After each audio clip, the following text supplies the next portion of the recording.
Hey everyone, I'm John, and thanks for joining me here in the Boneyard. Today, there really is only one thing to talk about, and that is the passing of the beautiful actor, director, and performer Udo Kier.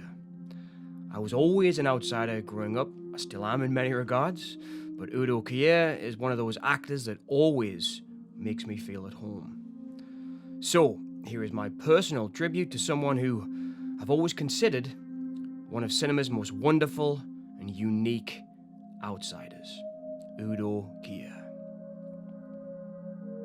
There are some actors who give performances and then just seem to disappear. And then there are actors who change the air around them and seem to change the world for a short time while we watch them. And for me, Udo Kier was always one of those actors that changed the air we breathe and changed the world we live in.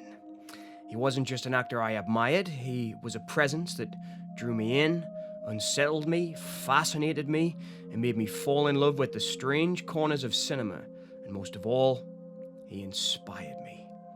His passing feels like losing one of the last truly magical and otherworldly actors in film. Someone who carried mystery in those beautiful eyes of his and poetry in every odd, unpredictable move that he made on screen. Kier seemed to bring a small part of his passion for life, art, and creativity to every role that he embodied.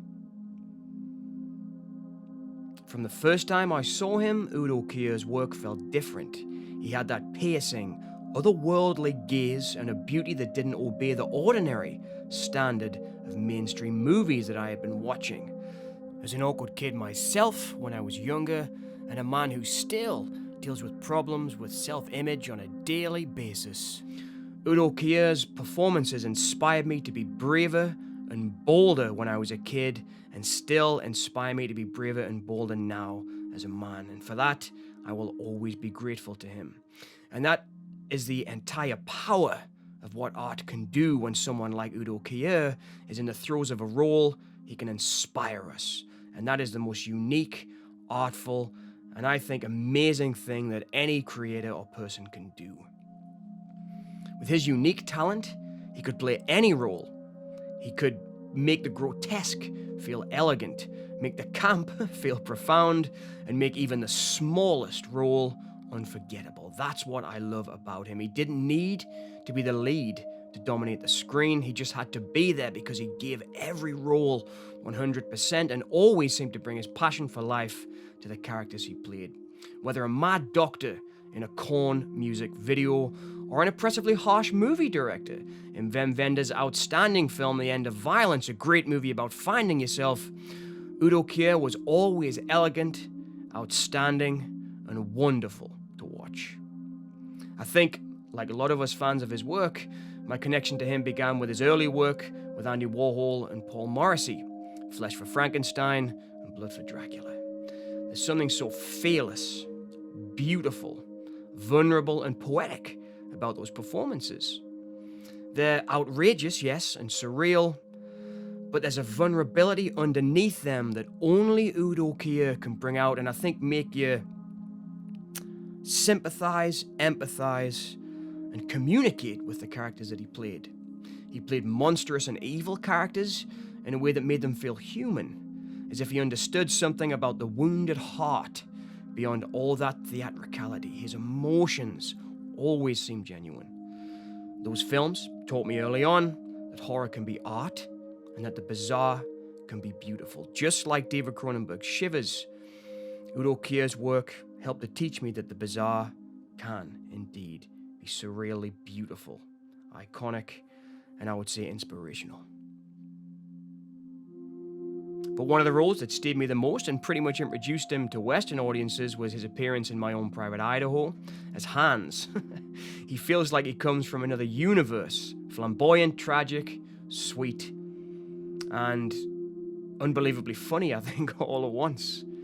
His flashlight under the chin serenade when he holds the lamp and dances around the hotel room, singing that, I think it's Sitting on a Bullet, is burned permanently into my memory. In such a small scene in the grand scheme of that story, he managed to encapsulate everything I love about him as a performer And when anybody talks about that movie, My Own Private Idaho, they always end up talking about Udo Kier at last.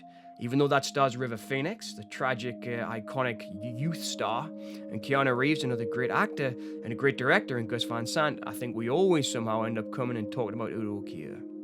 Because he shines in that role like a beautiful, magical star, albeit a very strange and weird magical star. He breathed this kind of haunting sincerity into that moment that was recorded on celluloid, and it's as sad and tragic as it is beautiful and incredible.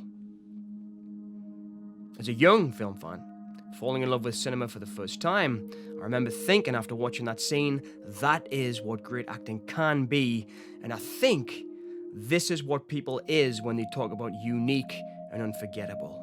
Udo Kier, in My Own Private Idaho, is unique and incredible, and I grew up, after watching that movie, to be a kid that wanted to make my own movies. Even in the films where he appeared briefly, like My Son, What Have Ye Done, he had the same effect on me as he did in that Gus Van Sant movie. Werner Herzog's work, who directed that movie, is already strange and quite hypnotic, but Kier adds a layer of dreamlike intensity to that role that only he could deliver. He steps into a scene, and suddenly reality feels like it's less unstable, even though he's meant to be a voice of reason in that film. That instability and energy that he gives to us brings a sense of anything can happen, and that's explosive on screen and what we want from stars and actors. And I imagine watching him in many interviews throughout his career that's the kind of person he was off screen as well, vibrant and in love with life, and that's part of what I adore about him. He said to me, Lee, everything is crystallizing into one word. Now. Capital N, capital O, capital W. His great travel shows, such as Arthouse in 2014, when he took a road trip through the famous museums in Frankfurt, Cologne, Paris, Copenhagen, and Berlin, is just as fantastic as his performances were. He showed us his zest for life and love of the art world that, for me, puts him up there with the most creative characters in film history, such as Dennis Hopper, where art wasn't just a job, it was a calling. I imagine Udo Kier woke up every day and thought, what character can I be today, and what art can I create today? And that's obviously a fanboy's perspective and a dreamlike image of an iconic star that I really love, and a dream version that I see of him, but you get the idea. That is how much this guy meant to me. And then there's his work in Italian horror. I grew up loving Italian horror and the world of Dario Argento. Argento's films are so expressive, overflowing with style, color, and theatrical danger, and Udo Kier was made for that kind of cinema. He brought a gothic charm, a haunting elegance that fit those films like a glove. To me, his presence in that world felt almost mythical, like he was part of the very DNA of European horror. And his roles in Suspiria and Mother of Tears, albeit the quite small roles again, for me cemented him in the genre cinema that I love so much. What I always admired the most about him was his courage. Udo Kier never played it safe. He never toned himself down to blend in, whether he was in an art house masterpiece, a queer cult classic, or a wild horror film dripping with blood and neon. He gave everything. He treated the absurd with sincerity and treated the serious with a kind of sly humor. He took risks constantly, and because of that, he became an icon to so many of us who love cinema's great outsiders. More of your mind control tricks? No tricks, Mr. President. In a few moments, I will unleash a tidal wave of psychic energy designed to dominate the minds of an entire planet. There will be no more free will, only my will. And I think us who consider ourselves outsiders as well. On a personal level, Udo Kier taught me that weirdness can be a gift, but that it's also normal to be strange and unique. You should never hide yourself because of society's rules and ideas of what beauty or normality is.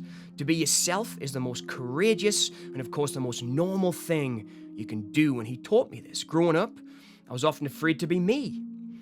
The day after I saw My Own Private Idaho, I was in school. And inspired by Udo Kier's performance in that movie, I opened up my guitar case because I was learning to play guitar. and started playing the guitar and singing in the schoolyard. A friend of mine, James, opened up a case and people started throwing money in and dancing around us, and before you knew it, we had a little concert going on. And then eventually what happened? The bullies turned up and started kicking footballs at me and my group of friends, and I thought, well, that's that finished, here come the bullies. But to my astonishment, everyone who was listening turned around and formed a circle around me and James Duff, the friend who was there with us, and started chanting at the bullies to keep away, and they asked me to continue. And the next thing I knew, I turned around, and that circle around us had forced the bullies away. And I was able to continue, and we had a great, great time. Now, that may seem like nothing to everybody else, but to me, that was a huge moment in my life because it was one of the first times I'd ever performed anything or did anything spontaneous. And I wasn't just allowed to do so, people actually stood up for me and made me able to do it. And that was all thanks to being inspired by the one and only Udo Kier. That beautiful uniqueness he had is powerful. It inspires that you don't have to look and act like what society considers beautiful to make an impact. Watching him turned me on to a kind of film that I never imagined was possible, ideas I never imagined could be created on screen, and it made us seek out the more unusual, the more offbeat, and the more bold filmmakers that he was working with. He helped shape my taste, my appreciation, and my understanding of what cinema can be, but also of who I could be and what I could do. And that is truly amazing to me personally, and I think the true gift that Udo Kier gave to the world. Losing him feels like losing a contributor to the surreal and a creator in the best way possible, one who shows us that we can dream big and we can create wonderful and sometimes dark cinematic dream worlds. His legacy is huge in that regard. He was in more than 200 films, and he leaves them behind for us to enjoy his work. But his true legacy is in the directors that he inspired. It's in the artists who saw him and realized that being different is something you can be proud of. Most of all, his legacy is in those breathtaking moments, tiny flashes of brilliance that stay with us long after we've forgotten plot lines, characters, directors, or even scenes. We can look back in our memory and we can see his iconic and beautiful performances.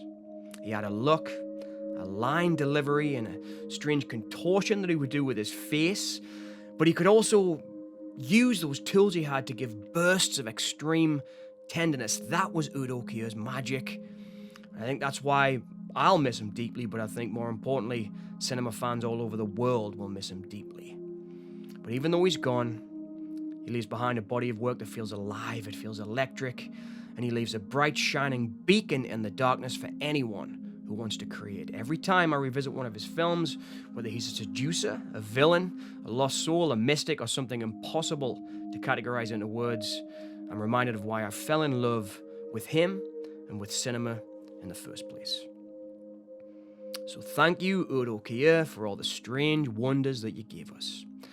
Thank you for the characters that linger, the performances that shine, and the courage to be beautifully and unapologetically brilliant, poetic, and different. Udo Kier helped to change the way I see cinema, but also the way that I see life. And I'll carry his magic with me every time I create or need inspiration, because he was a true beauty in every sense of the word. Thanks for listening to my take on the wonderful life and legacy of Udo Kier. There'll never be another one quite like him. If you did like this content, please remember to like, share, and subscribe. I'd like to say a huge thank you to all channel members and Patreon supporters. And if you want to take your support to the next level, please consider becoming a member here on the channel to support independent content creation here in the Boneyard. Don't forget to leave a comment and tell us what your favorite performance was from Udo Kier's body of work, and please take care, everyone, and remember, even the smallest of roles can be big enough to inspire an entire life. Cheers for the movies, Udo.